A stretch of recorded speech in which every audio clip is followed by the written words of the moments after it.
Welcome in, everybody, to another deep dive. Today we're diving into a book all about communication and how to make change that really lasts. That's right. It's called Say What They Can't Unhear by Tamsen Webster. Really good book. Have you ever noticed how some ideas just seem to stick with people Oh, for sure. while others completely disappear? Happens all the time. Well, that's exactly what we're going to unlock today. All right. The secrets to making your message so memorable Love it. that people can't help but listen and be moved to make a change. All right, so how do we do it? Well, Webster argues that change isn't really about forcing people to do something. Oh, interesting. It's about understanding how they react to changes around them. Okay, I like that. So think about grabbing a sweater when it starts to get cold outside. Sure. That's just a natural response Makes to a sense. change in your environment. It is. Now think about Semmelweis and Nightingale. The hand-washing pioneers. They both advocated for the same thing, Right. but one of them was totally rejected. And the other one sparked a revolution. Why is that? What made the difference? Well, Semmelweis, he kind of went head-on and confronted everyone. Oh, And that just created a lot of defensiveness. I can see that happening. Right. But Nightingale, she framed it as a way to elevate patient care. Much better approach. Yeah, which was already aligned with their values. That makes so much sense. So the big takeaway here is how you communicate Equally? can either set you up for success or for pushback. So it's not just the idea itself, it's all about the packaging. You got it. It really makes you think about those impulse purchases you make sometimes. Oh, tell me about it. Webster actually says that 60% of purchases at IKEA are unplanned.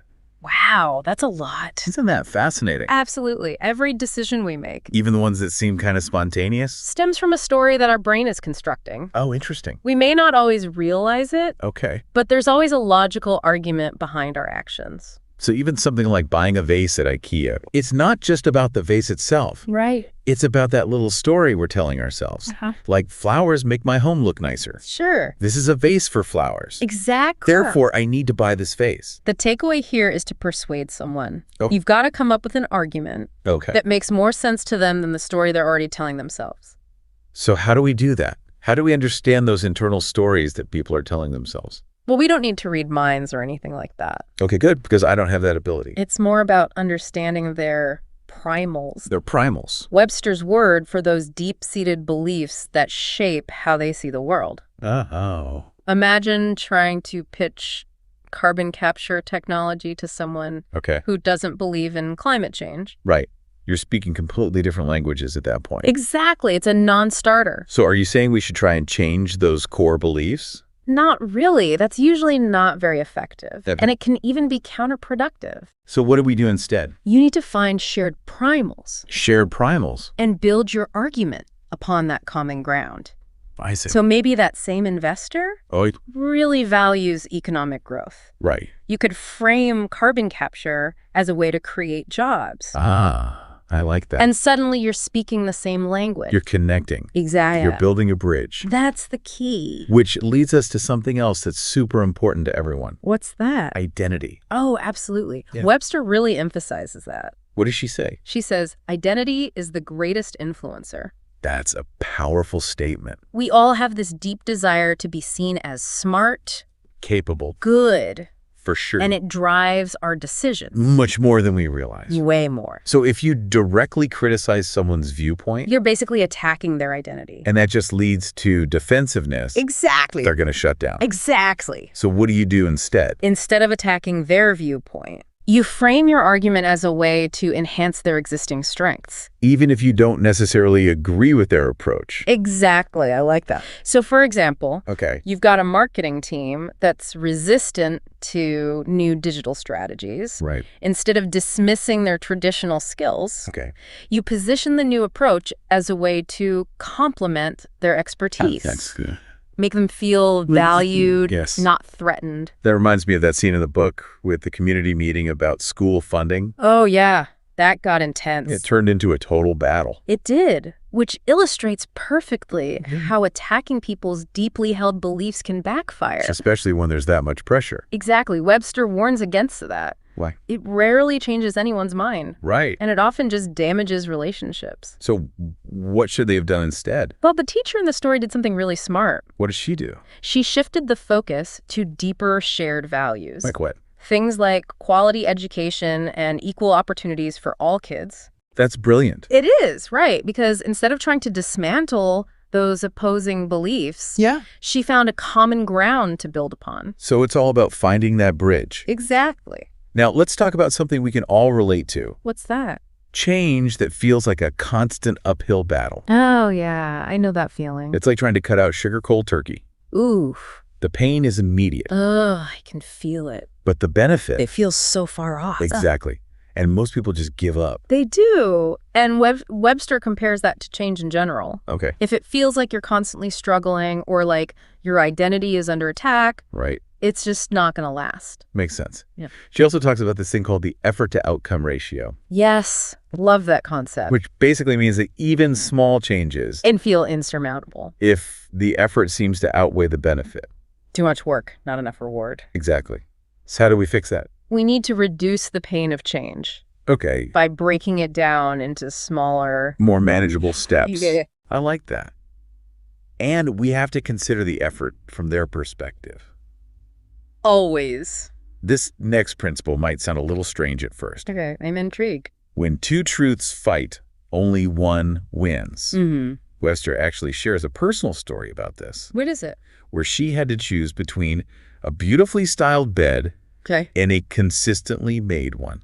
I see the dilemma. And guess which one won? The consistently made one. You got it. Practicality wins. Every time.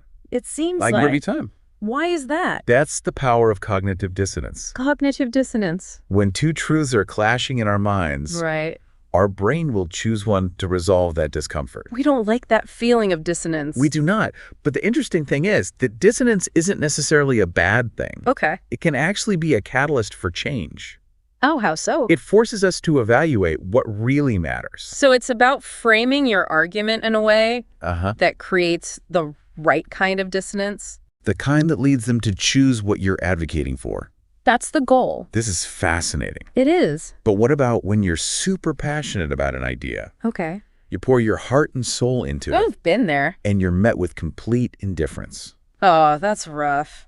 It's so frustrating. It is. And Webster has some wisdom for that, too. What's that? She says you can't force someone to care about something they don't. I guess that makes sense. It does. The key is aligning your change with an outcome they already desire. So if they value convenience over innovation, Exactly. you got to show them how your innovation will make their lives easier. You got it. Meet them where they are. So it's about respecting their autonomy Absolutely. and meeting them where they are. Yes. And sometimes... You gotta walk away. I like that. Speaking of meeting people where they are, Webster uses these really catchy phrases throughout the book. Oh, I know what you're talking about. Things like 1,000 songs in your pocket, Yes. or jaws in space. What do they all have in common? They all connect something new and unfamiliar Right. to something that people already know. Makes it easier to understand. It does. It creates a sense of familiarity. That's the known new contract in action. No new contract. It's this writing technique Oh. that seamlessly blends familiar information with the new stuff. So it's all about building those bridges of belief. Exactly. Yeah. Making the change feel natural and less intimidating. So instead of feeling threatened by the new, They're intrigued by it. they're drawn to it. Exactly. So let's take those principles and see how they play out in real life situations. Okay, love that. Remember that idea about every decision has a story? Mm-mm. Well, think about the stories people tell themselves about their own abilities. Okay. No one likes to feel inadequate. Especially at work. Exactly. Right. Especially at work. So if you imply that someone's skills are outdated, Or that they're not tech savvy. they're going to get defensive. Right, they're going to shut down. And they're going to be way less receptive to new ideas. Makes sense. Webster really emphasizes the importance of affirming people's strengths. She does. Even when you're pushing for a big change. I like that. So let's say you're leading a digital transformation Okay. and your team is resisting the new technology It happens all the time. because they're afraid their current skills will become obsolete. Right. It's scary. Like, if my skills are no longer relevant, does that mean I'm no longer relevant? It's a threat to their identity. It is. Creates a lot of anxiety. So how do we address that? Instead of just focusing on the technical aspects of the digital transformation, Okay. you emphasize how their current knowledge can be applied to this new environment. Ah, I see. So their experience managing complex projects, Exactly. or their deep understanding of customer needs, Those are still valuable they become even more valuable. in this new digital landscape. You're showing them that they have a place in this new world. Exactly. It's an evolution, not a revolution. It's about empowering them to embrace the change. Not fear it. Now, this principle of pain as the enemy of long-term change, that applies to more than just emotional discomfort. It does. It also encompasses the perceived effort of implementation. Right. So if a change feels too burdensome or disruptive, People are just going to give up. they're not going to stick with it. Oh. We've seen this with new productivity systems Oh, yeah. or organizational restructuring. All the time. There's this initial excitement, Right. but then people realize how much effort is required to maintain the new system. And they revert back to their old ways. It's like expecting them to climb a sheer cliff. Instead of giving them a staircase You need to make the journey accessible. and less intimidating. You need to break it down into smaller steps. Absolutely. So they experience those early wins. Those little victories that keep them motivated. Build their confidence. Now, this next principle might seem counterintuitive. Okay, I'm listening. When two truths fight, only one wins. Mm, Webster argues that cognitive dissonance, that uncomfortable feeling when our beliefs are challenged, can actually be a driving force for change. it creates tension Right. that forces us to reevaluate our priorities. And ultimately choose the path that aligns with the desired outcome. So it's like that aha moment when you realize Right. that your current beliefs or actions are no longer serving you. And that spark of discomfort, It ignites a desire for something better. it does. But the question is, how do we ensure that dissonance leads to a positive resolution? That's a good question. Framing is key. Framing. So let's say you're encouraging a team to be more collaborative. Okay. You could highlight how their current individualistic approach While it may have worked in the past, might be hindering their progress in today's rapidly changing market. you're presenting a compelling case Right. that challenges their existing beliefs. But in a way that doesn't feel like an attack. It's about planting a seed of doubt Exactly. that can blossom into a desire for something new. That's the goal. Now, this next principle is a tough one for passionate leaders. What is it? You can't want it more than they do. Oh, yeah. That's a hard one. It's so true, though. It is. You can't force someone to care about something. If they just don't. You can't. The key is aligning your change. An outcome that they genuinely desire. So if they value convenience over innovation, You've got to demonstrate how your innovation will make their lives easier. you've got to speak their language. Exactly. It's about respecting their autonomy yes. and realizing that sometimes the best approach, is to walk away. speaking of meeting people where they are, Okay. those catchy phrases that Webster uses, Yeah. 1,000 songs in your pocket, Yes. or Jaws in space, Why do those work so well? they illustrate the known new contract, The known new contract. which blends the familiar with the unfamiliar. To make the change feel more palatable Just like building a bridge from what they already know.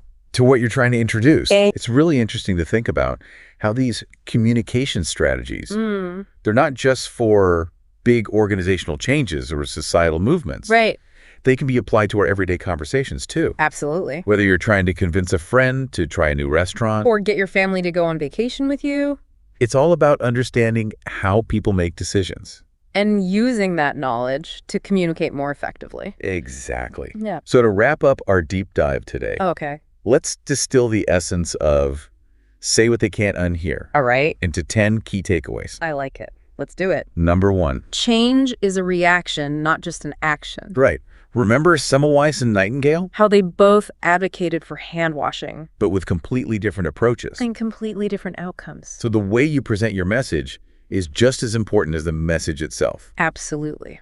Number 2, Every decision has a story behind it. like those impulse purchases at IKEA, There's always a reason behind our choices. even if we're not fully aware of it, So to persuade someone, your argument needs to be more compelling. than the story they're already telling themselves. Exactly. Number 3, Principles shape patterns, our deeply held beliefs act as filters. influencing how we see the world. So just like trying to pitch carbon capture technology to someone who doesn't believe in climate change, You need to align your message with your audience's core principles, always you're speaking different languages. and you won't get anywhere. Number 4, Identity is a powerful influencer. we all want to be seen as smart, capable, and good. It drives so many of our decisions. So when you frame your argument, Focus on enhancing their existing strengths, make them feel good about the change. not threatened by it. Number 5. Don't attack deeply held beliefs head on. It's like trying to win a battle by burning down the bridge. Instead, find common ground. Build upon shared values. Create a path towards the change you want to see. Number 6. Minimize the pain associated with change. Break it down into smaller steps. Make it feel manageable. And always consider the effort from your audience's perspective. Remember, even small changes can feel overwhelming. If the effort seems to outweigh the benefit. Exactly. Number 7. Cognitive dissonance can be a catalyst for growth. It's that uncomfortable feeling we get. When our beliefs are challenged. But it can actually motivate us to change. So frame your message in a way That creates the right kind of dissonance. leading them to choose your desired outcome. Number 8. You can't want it more than they do. You can't force someone to care about something they don't. Respect their autonomy. And sometimes the best thing you can do. Is walk away. Number 9. Build bridges of belief by connecting the new to the familiar. Make the change feel natural and exciting. Not daunting and foreign. Use relatable examples. And clear connections to existing knowledge. And finally, number 10. Change is a journey, not a destination. There will be setbacks. And challenges along the way. But embrace those moments. As opportunities for growth. Cultivate a mindset of continuous learning and adaptation. That's how we become the best versions of ourselves. And create a world that reflects our highest aspirations. Well said. So there you have it. 10 powerful takeaways from Say What They Can't Unhear To help you communicate more effectively, and create lasting change. we encourage you to revisit these principles Apply them thoughtfully and empathetically. and watch as the transformative power of communication unfolds in your life. It's truly amazing what the right words can do. Thank you for joining us on this deep dive into Say What They Can't Unhear.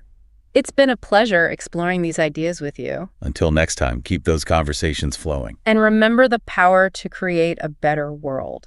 Starts with the words we choose. Absolutely. Yeah.